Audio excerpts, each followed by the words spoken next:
같이 먼저 기도드립니다. 우리 위하여 친히 이 땅에 오시고 죄와 사망의 권세를 이기시고 승리에 부활하신 주님, 부활의 주 첫 번째 주일 저희들이 주의 전에 모여 부활의 신앙으로 우리가 늘 살아가기를 소망합니다.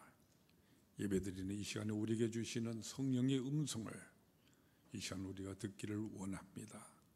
준비된 이 말씀으로 인하여 주 성령께서 친히 우리 마음을 열어주시고 친히 임재하시며 친히 말씀하여 주시옵소서. 예수님 거룩하신 이름으로 기도드리옵나이다. 아멘. 우리 인생을 여러분은 무엇과 같다고 이렇게 비유하여 표현을 하시겠습니까? 우리 사람에 대해서 여러 가지 표현들이 많이 있습니다만은 그 가운데 보면은 갈대로 표현한 것이 많이 있는 것을 우리는 보게 됩니다. 우리가 잘 아는 철학자 파스칼이라는 사람은 우리 인생을 가리켜서 생각하는 갈대라고 말하였고, 또 우리가 잘 아는 펄벅이라고 하는 작가는 갈대는 바람에 시달려도 하는 제목으로서 우리 한국 사람에 대한 소설을 집필하기도 하였습니다. 또 작곡자인 우리 베르디라고 하는 사람은 리골레토라고 하는 오페라에서, 좀 죄송합니다만 여자의 마음을 가리켜서 갈대와 같다 이런 식으로 묘사하기도 하였습니다. 오늘 본문에도 보면 우리 예수님께서도 너희가 무엇을 보려고 광야에 나갔더냐, 바람에 흔들리는 갈대냐 하시면서 바람에 흔들리는 갈대라는 이와 같은 표현을 하고 계신 것을 우리는 보게 됩니다. 오늘 이 본문 말씀의 내용은 세례 요한이 감옥에 갇혀 있는 이 사건을 배경으로 해서 되어 있는데, 세례 요한에 대해서 여러분이 잘 아시라고 생각을 합니다. 우리 주님보다도 6개월 먼저 태어난 사람으로서 제사장인 우리 사가랴와 엘리사벳의 아들로 태어난 사람입니다. 이 세례 요한은 일찍부터 광야의 사람으로 알려질 정도로 광야에서 은둔하는 이와 같은 수도 생활을 하였습니다. 이 광야에서 거기서는 하나님의 말씀과 기도와 명상으로서 늘 지내는 가운데에 이제 하나님의 부르심을 받게 되어졌고, 마침내는 예수 그리스도에 대한 예언과 증언을 함으로써 성경에 나타난 마지막 선지자, 마지막 예언자로서의 직무를 다한 이와 같은 사람입니다. 이 세례 요한이 예언하고 있는 것은 다른 모든 예언자들이 예언한 것과는 다른 특별한 점이 있는 것을 우리는 보게 됩니다. 무엇이냐면은 다른 예언자들은 다 이제 장차 오실 몇백 년 후에 오실 이 그리스도에 대해서 예언한 것이었습니다만은, 그러나 세례 요한의 경우에 있어서는 바로 예수 그리스도를 자기 앞에 모셔 세워놓고는 이분이 바로 우리가 그리스도, 우리가 기다리는 바로 그 메시아입니다. 이분이 바로 그분입니다.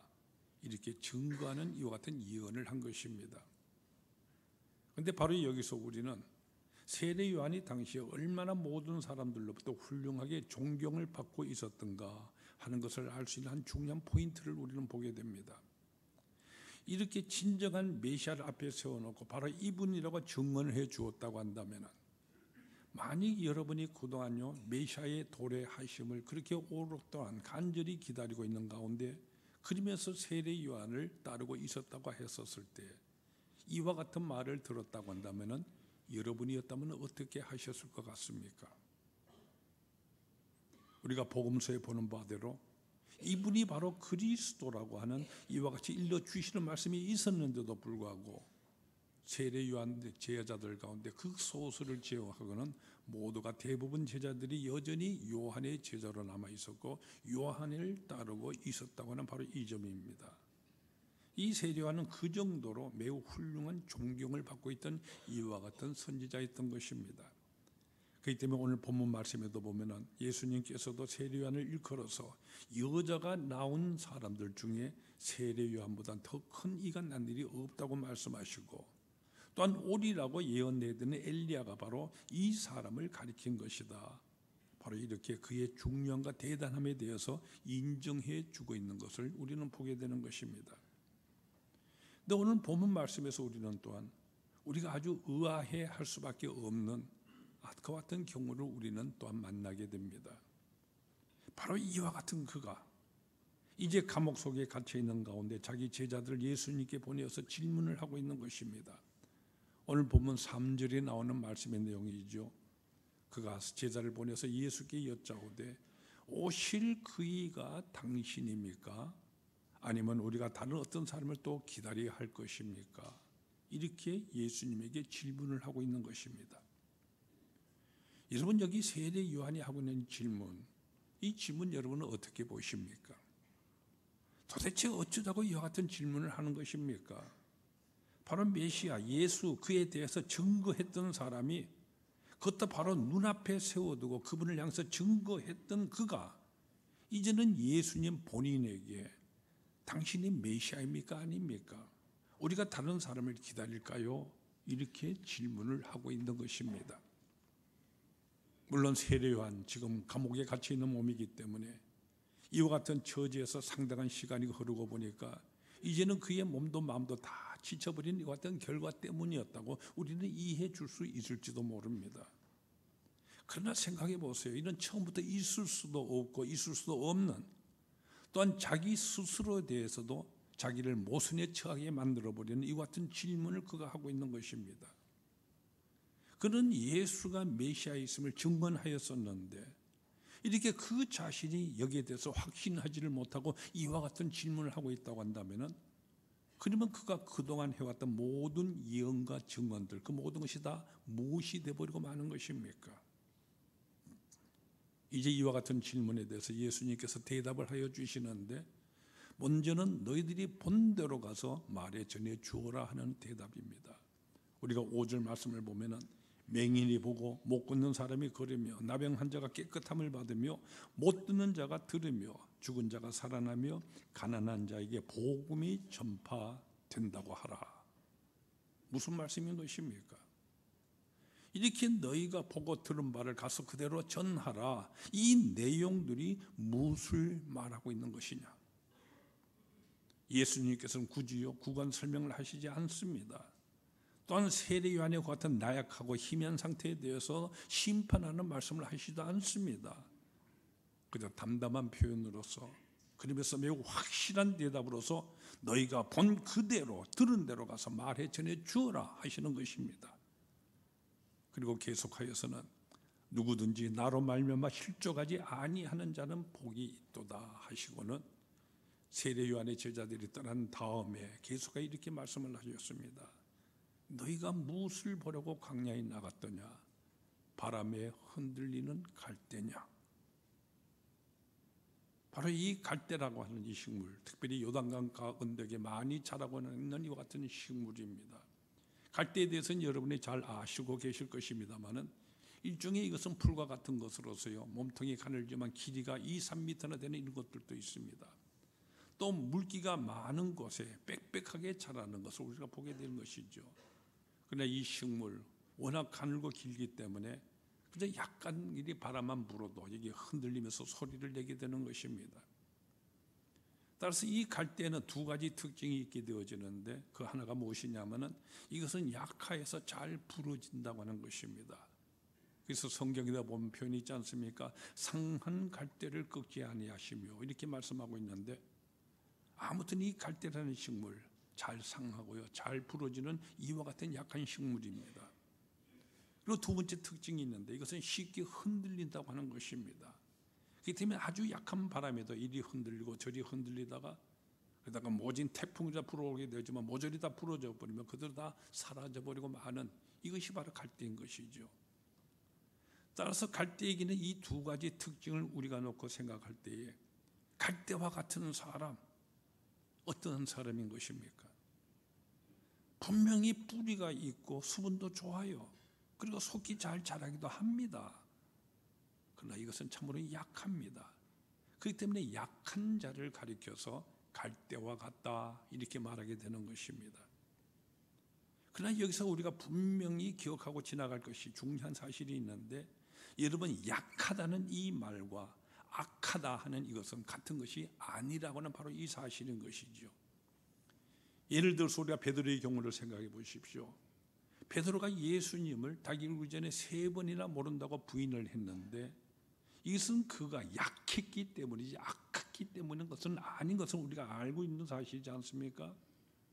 베드로는 예수님을 배반할 것이라고 미리부터 계획했던 것도 아니었고요 팔아먹은 것도 아닙니다.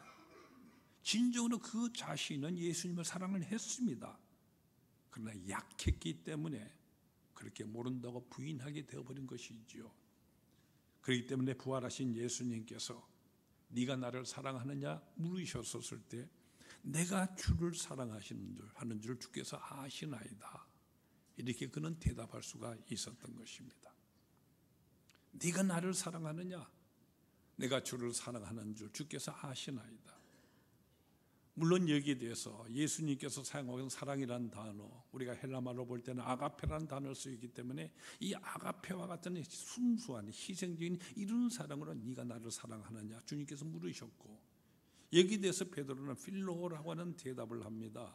이것은 형제간의 우애와 같은 사랑이기 때문에, 그렇기 때문에 예수님이 물으신 사랑과 베드로가 사랑한다는 이 사랑 질이 다른 것이긴 합니다만은 어쨌든 간에 사랑한 것은 사랑한 것이란 말씀입니다. 이제 여기서 베드로가 하는 이 대답에 우리가 설명을 약간 붙여본다고 한다면은, 비록 제가 약했기 때문에 예수님을 모른다고 3번이나 부인한 것은 사실이지만은, 그러나 내가 예수님을 진정으로 사랑한다는 이 사실, 이것은 주님께서 아시지 않습니까? 바로 이와 같은 뜻이 되는 것입니다. 이렇게 볼 때 베드로가 하고 있는 이 사랑, 어떤 사랑인 것입니까? 바로 갈대와 같은 이런 사랑이지 않겠습니까? 약하고 흔들리는 것이기 때문에 부인다고 달아나 보기도 하였습니다마는, 그러나 사랑하지 아니하고 미워했던 것은 분명히 아닌 것이지요. 여러분, 순교하는 경우도 한번 생각해 보세요. 순교 못한 사람이라고 해서 그 사람이 믿음이 전혀 없는 것은 아닙니다. 그에도 믿음이 분명히 있기는 있지만은, 그러나 약한 믿음이었기 때문에 고통당하고 위협당하는 그 순간을 감당하지 못하고 쓰러져 버리고 만 것이지 않습니까? 이것은 어디까지나 약한 것이지 악한 것은 아닌 것입니다. 그렇기 때문에 예수님께서는 세례 요한의 제자들에게 말씀을 하실 때 이 말씀을 하시고 듣고 있는 모든 주위 사람을 향하여서 너희가 무엇을 보려고 광야에 나갔더냐? 바람에 흔들리는 갈대냐? 이렇게 말씀을 하신 것입니다. 바로 여기서 우리가 분명히 생각해야 될 아주 중요한 질문이 등장하게 됩니다. 예수님께서 말씀하시는 이 흔들리는 갈대란 무엇을 보고 또는 누구를 가리켜서 하신 말씀이냐 하는 바로 이 같은 질문인 것입니다. 여러분이 이 질문에 무엇이라고, 누구라고 이렇게 대답을 하시겠습니까? 우리는 일단 여기 대답을 3단계로 나누어서 생각해 볼 수가 있을 것입니다. 첫 번째 대답이 뭐냐면은, 이 흔들린 갈대라고 하는 것은 바로 거기 있는 군중들을 가리켜 하신 말씀이라고 우리가 생각해 볼 수가 있습니다. 여러분, 많은 사람들이 오고 갑니다. 그러나 뜻하는 바에 분명한 주관이나 확실한 신앙도 없이요, 그저 이리 몰리고 저리 몰리고 하면서 왔다 갔다 하는 것이 꼭 갈대가 흔들리고 움직이는 것 같다라는 말씀입니다. 다른 사람이 세례 요한이 용하다고 선지자라고 하면서 광야로 간다고 하니까 그를 몰려갔다가, 오늘은 또 예수가 광야에서 다시 복음을 전파한다니까 예수께로 우르르 몰려오고, 그리고 다시 요한에게로 갔다가, 그러다가 요한이 감옥에 갇히고 나니까 에라 모르겠다 하면서 돌아서 버리는 이와 같은 군중들의 모습이 바로 흔들리는 갈대와 같더라는 말씀인 것입니다. 도대체 너희는 무엇을 보려고 광야에 나갔더냐? 군중들, 그 흔들리는 이와 같은 갈대, 군중 심리, 너희들은 그런 것 때문에 이렇게 몰리고 다녀왔던 것이냐? 그래서 광야에 나갔더냐 하는 것입니다. 여러분은 어떠십니까? 여러분의 현재의 모습을 한번 심각하게 스스로 한번 살펴보십시오. 여러분은 분명한 이 삶의 방향과 목적을 가지고 계십니까? 흔들리는 갈대와 같은 것에 매달려서 그것 때문에 울기도 하고 웃기도 하고 슬퍼도 하고 괴로워하시지는 않습니까? 근심 속에 쌓여있지는 않으십니까? 교회에 나오면서도 내가 왜 교회에 나와서 이렇게 예배 드리는지 그저 이리저리 흔들리고요, 믿는다고 하면서 철저하게 헌신하고 있지를 못하지는 않습니까? 여러분은 우리가 누구입니까? 우리는 모두 예수 그리스도를 우리의 주요 구세주로 받은 사람인 것입니다. 그렇기 때문에 골로새서 2장 6절 이하에 말씀하신 것처럼 우리는 주 예수 그리스도 안에서 행하되 주 예수님 안에 뿌리를 내리고 세움을 받아 교훈을 받은 대로 믿음에 굳게 서서 감사함이 넘치는 이와 같은 삶을 살아야 하는 이와 같은 존재인 것입니다. 갈대와 같이 흔들리는 그 같은 삶을 살아서는 아니 되는 것입니다. 그래서 우리 주님께서는 너희가 무엇을 버리고 광야에 나갔더냐 이렇게 다그치시는 것입니다. 다음 두 번째로 이 흔들리는 갈대, 그것은 바로 이 세례 요한의 제자들을 두고 우리는 생각해 볼 수가 있습니다. 지금 저들 이 세례 요한의 제자들이 마음이 흔들리고 있는 것입니다.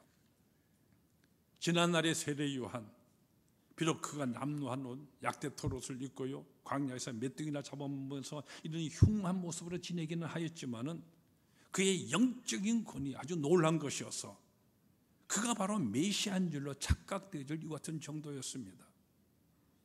그러나 이제 감옥에 갇히고 보니까 초라하기가 그지없다라는 말입니다. 옛날에 그 권위, 그 능력 다 어디 갔습니까? 그 정도에서 이렇게 되었다면 무슨 능력이 나타나서 옥문이라도 활짝 열려져야 하지 않겠습니까? 근데 감옥에 갇혀 있으면서도요, 속수무책으로 그 안에 갇혀 있고 세월만 가고 있으니까 이런 상태에서 우리가 계속 내가 세례 요한의 제자라고 이렇게 자처하고 다녀야 할 것인지 말아야 할 것인지, 도대체 이 일이 앞으로 어떻게 될 것인가 하는 이와 같은 회의 그리고 의구심 속에 그들이 갇혀 있었던 것입니다. 바로 이와 같은 흔들리는 마음을 읽으시는 예수님께서 이 사람들아, 너희들의 마음이 바로 흔들리는 갈대가 아니냐 하시는 것입니다. 여러분의 경우는 어떻습니까? 오랫동안 교회 나오고요, 믿음 생활을 하시면서 교회를 섬기시며 헌신하는 생활을 해오셨는데, 그런데 어떤 일로 있나요? 어떤 여건으로 있나요? 어떤 분이 뒤에서 쑥덕거리는 같은 말을 듣고 난 다음에 그냥 흔들려 버리는 이와 같은 일은 없으십니까? 그리고 세 번째로 이 흔들리는 갈대라는 바로 세례 요한 자신을 가리킨 것이라고 우리는 생각해 볼 수가 있습니다. 우리가 성경 주석가들이 많은 주석책을 쓰고 있는데 거기 대부분이 다 세례 요한의 초점을 맞추고 있는 것으로 우리는 발견할 수가 있습니다. 세례 요한, 그가 누구입니까? 그는 바로 그리스도 예수를 증거하러 온 선지자, 바로 그 같은 사실은 그 사람입니다. 세례 요한은 분명히 예수님 앞에 우리 주님의 길을 예비하기 위해서 6개월이나 먼저 왔을 뿐만 아니라 예수님에게 또한 세례도 베풀었고요, 직접 보는 바의 그리스도를, 그분을 가리키면서 바로 이분이라고 증거까지 했던 것 같은 사람입니다. 그런데 문제는 이와 같은 선지자의 마음도 때때로 흔들릴 수 있다는 데 문제가 있는 것이죠. 그동안 이 세례 요한 독사의 자식들을 하면서 모든 사람을 향해 크게 책망하며 외쳤고요, 그들을 향해 세례를 베풀고 당당히 메시아를 증거하였습니다. 권력이 아부하지도 않았고 두려워하지도 않았습니다. 그래서 당시 분봉왕인 헤롯 안티파스가 자기 동생 빌립의 아내인 이 헤로디아를 불륜의 관계를 맺고 자기 아내로 삼았었을 때 이것을 보고 다른 모든 사람들요, 잘못된 줄 알았지만 권력이 두려워서 그저 아무 말하지 못하고 있었지만 세례 요한은 직접 왕을 겨냥해서 책망을 하였고요, 그로 인하여 당당히 감옥에 갇히기까지 하였습니다. 그런데 문제는 이런 처지가 계속되는 가운데 시간만 흐르다가 보니까 이 세례 요한의 마음속에 여러 가지 의구심이 생기기 시작하는 것입니다. 왜 의인이 이와 같은 고생을, 이 고통을 당해야 하는 것인가? 더구나 메시아가 오시기 전이라고 한다면 또 모르지만 메시아가 오시기 전 앞서갔다 많은 선지자들 같은 고난을 당했듯이 나 또한 당할 수도 있는 것이겠지만, 그러나 이제는 분명히 메시아가 왔지 않은가? 그렇다면 내가 갇힌 이 옥문이 활짝 열려져야 하지 않겠는가? 이렇게 억울한 고난을 당하고 있는데 어찌하여 오신 이 메시아는 아무런 말이 없는 것인가? 다른 사람에게는 또 모르지만은 나는 직접 그를 증거해 준 사람이지 않은가? 어찌하여 나에게도 이렇게 아무런 대답이 없는 것인가? 아마 이런 생각들이, 복잡한 생각들, 세례 요한의 마음을 흔들고 있었을 것입니다. 바로 이런 때 예수님께서는 세례 요한의 제자들에게 맹인이 보고 못 듣는 사람이 걸으며 나병한 자가 깨끗함을 받으며 못 듣는 자가 들으며 죽은 자가 살아나며 가난한 자에게 복음이 전파된다고 하라 말씀을 하신 것입니다. 또 세례 요한의 제자들은 이렇게 그들이 본 대로 또 들은 대로 세례 요한에게 돌아가서 그대로 전하여 말을 하였을 것입니다. 그런데 이제 여기서요, 아주 중요하고도 궁금한 사실이 하나 더 등장하게 됩니다. 그것은 바로 이와 같은 예수님의 말씀을 전해 들은 이 세례 요한이 이 말을 듣고 난 다음에 어떻게 그 말에 대해서 반응을 하였을까 하는 점인 것입니다.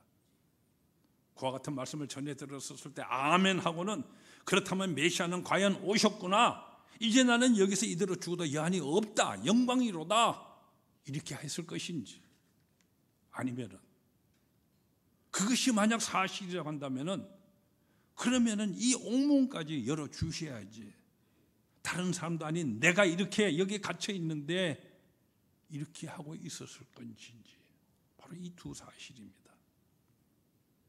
여러분이 생각하시기는 요한이 어떻게 반응하였을 것 같습니까? 성경 말씀은 여기에 대해서 아무런 더 이상의 언급이 없습니다. 그런데 여기서 우리가 솔직하게 시인하고 넘어가야 할 중요한 사실이 있습니다. 그것은 세례 요한의 경우에는 어땠는지 우리가 모르지만은, 그러나 우리 모두의 경우에 있어서 우리 대부분 두 번째의 경우가 되기에 너무나 쉽다고 하는 바로 이 사실입니다. 사실 우리가 그렇지 않습니까? 문제는 바로 여기에 있는 것입니다.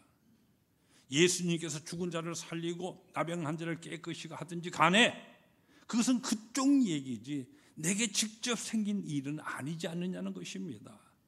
그래서 지금의 나라에서는 그것보다도 지금 내가 겪고 있는 이것이 더 중요하고 절실하다고 이렇게 생각하는 것이죠. 만일 옥문이 열려지지 않고 이대로 있다가 여기서 내가 불의를 향해서 책망했다는 이 사실로 인해서 내가 목뱀을 당해 죽게 된다고 한다면, 그러면 정의라고 하는 것은 어떻게 되는 것인가? 그래서 과연 하나님은 계신 것인가 아닌 것인가? 이렇게 하면서 회의하게도 되는 것이죠. 우리들이 바로 그렇지 않습니까? 남이 어려움 속에 있거나 아픔 속에 있었을 때 우리는 그동안에 거룩하게 믿음 생활해온 이 어떤 거룩한 믿음의 사람답게요, 믿음으로 이겨야지요, 이렇게 우리는 권면하기도 합니다. 그러나 그 고난이 다른 사람이 아닌 바로 내게 닥쳤었을 때 여러분 어떻게 반응하십니까? 왜 나 같은 사람에게 이 같은 일이 Why me 이렇게 울부짖게 되지 않습니까? 왜 이렇게 되는 것입니까? 세례 요한의 경우를 보세요. 그는 메시아를 증거했던 사람입니다. 메시아로 인해서 눈먼 자가 보게 되어지고 죽은 자가 살아나고 가난한 자에게 복음이 전파된다는 이런 일들 다 알고 있는, 그 자신이 알고 있는 얘기입니다. 또한 요한 자신이 이것을 증거하기도 하였습니다. 그러나 그것이 지금 실제로 일어나고 있습니다. 그래도 그는 메시아를 바로 이해하고 있지를 못합니다. 그래서 오실 그이가 당신입니까? 우리가 다른 사람을 기다려야 할까요? 이렇게 질문하고 있는 것입니다. 왜입니까? 문제는 그 모든 일들이요, 내가 아닌 다른 사람들에게 일어난 일이었지 나는 지금 여기 감옥에 갇혀 있지 않느냐는 것입니다. 왜 내가 갇혀 있는 이 감옥 문이 활짝 열리지 않느냐는 것입니다. 메시아로서 예수님께 하셨던 모든 일들, 이미 그러한 일들 다 알고 있는 요한이었습니다.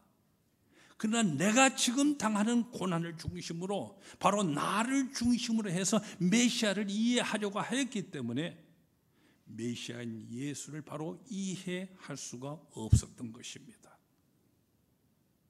여러분, 이것은 사실 우리 모두의 경우에 있어서도 마찬가지로 일어나는 일인 것입니다. 여러분이 신앙생활 하는 가운데 어떤 고난을 당하게 될 때, 그저 내 중심, 내가 당하는 이 고난의 문제를 중심으로 그리스도를 이해를 하려고 하고요, 성경을 보고 아무리 한다고 해도 결단코 그리스도에 대해서 알 길이 없다는 것을 여러분 아셔야 됩니다. 왜 내게 이렇게 말하고 있는 한마디입니다. 여러분 어디까지나 성경은 하나님 말씀으로서 그대로 듣고 받아들이고, 그리고 여러분 겸손히 기도를 하십시오. 그런 다음에야 남의 일이 아니 바로 내 자신의 문제에 대해서 해결을 할 수가 있는 것입니다. 그러나 기어이 내 문제를 먼저 붙들고 거기에 대해서만 중심으로 내 이 모든 나 자신을 중심으로 내 주의 모든 현실을 본다고 한다면 하나님의 말씀은 절대로 내게 있어서 풀려지지를 않습니다.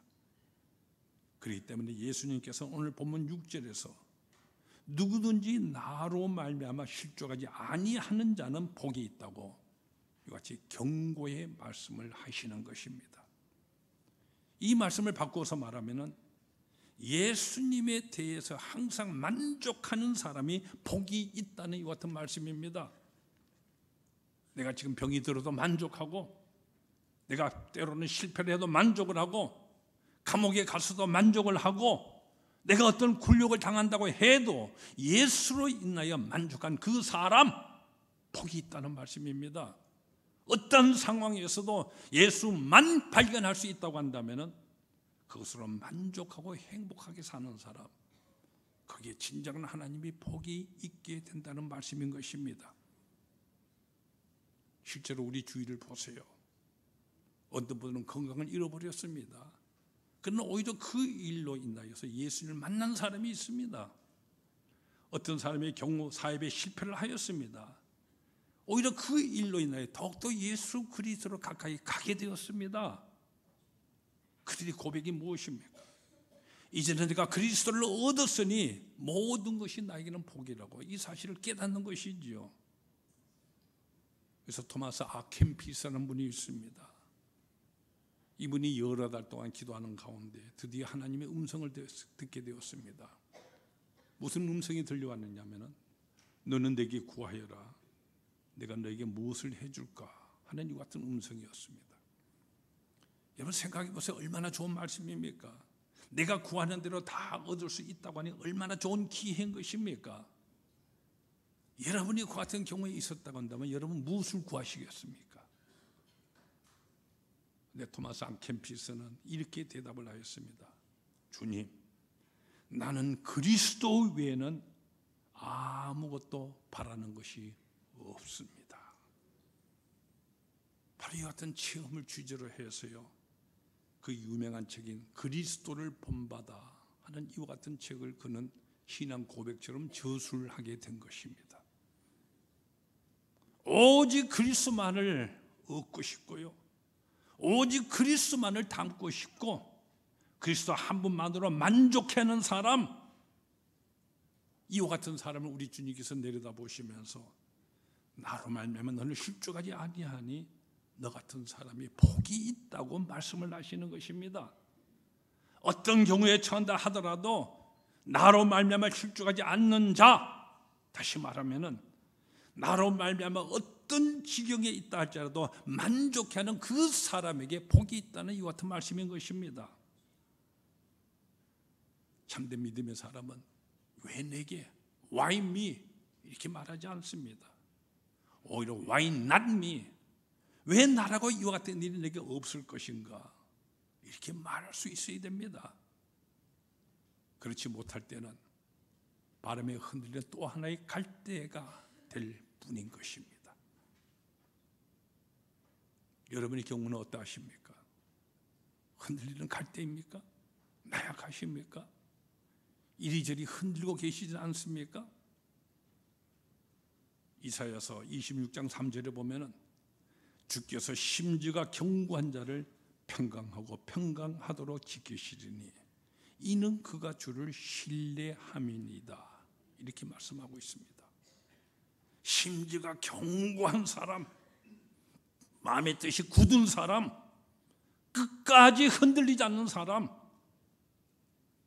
처음부터 그리스도를 고난의 메시아로 이해하고 그리고 우리의 믿음 생활하고 가는 길이기 때문에 내가 때때로 당하는 고난쯤은 아무런 문제가 되지는 않아요.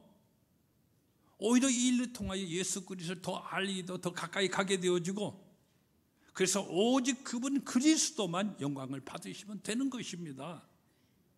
내가 당하는 어떠한 고난이 있다고 하더라도 나는 그리스도로 나아가는 것이 되는 것으로, 이것으로 내가 좋게 하고 내가 그리스도를 온전히 소유하는 이것으로 정말로 행복해하는 사람, 이 사람이 복됩니다. 왜냐하면 네가 죽도록 충성하라, 그러면 생명의 관을 네게 주리라는 분명한 약속이 그 사람에게 주어져 있기 때문인 것입니다. 우리 주님께서 하시는 질문, 겸하게 여러분 자신에게 한번 스스로 묻고 대답해 보십시오. 너희가 무엇을 보려고 광야에 나갔더냐? 너희가 무엇 때문에 교회에 나오느냐? 너희가 무엇 때문에 신앙생활을 하고 있느냐? 바람에 흔들리는 갈대가 아니라 심지가 견고한 사람, 그리스도인들을 항상 만족케 하는 사람, 그래서 승리의 면류관을 쟁취하시는 여러분의 면류관에 쓴 것 같은 생활이 앞으로 쭉 이어지시기를 축원합니다. 기도하십시다. 죄와 사망의 권세를 이기시고 승리에 부활하시는 주님, 오늘 우리 주님께서 부활하신 주일을 기뻐하였으며 오늘 첫 번째 주일을 또 맞이하게 됩니다.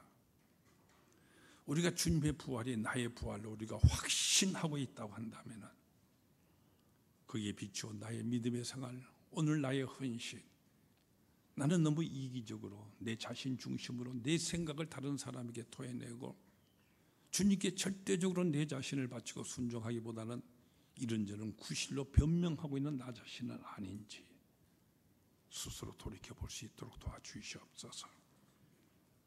우리는 주님 말씀하신 그대로 마음은 원이지만 육신이 연약하여 흔들기를 잘합니다. 그러나 주님께서는 나의 흔들리는 믿음, 내 믿음이 약할 때마다 우리를 굳건히 붙들어 주셔서 승리하는 믿음의 삶을 살 수 있도록 역사해 주심을 믿습니다. 부활의 주님, 우리가 함께 모여 기도하라 말씀하셨고 보혜사 성령을 우리에게 주신다고 약속하셨습니다. 주 성령의 충만을 우리 모두에게 더해 주셔서 견고하고 흔들리지 아니하며 끝까지 흔들리지 아니하는 그리스도에게 헌신하며 충성하며 순종하며 온유와 겸손으로 주님을 닮아가는 우리 모두 되도록 우리의 믿음을 지키시고 우리의 믿음을 도와주시옵소서. 예수님 거룩하신 이름으로 기도드리옵나이다.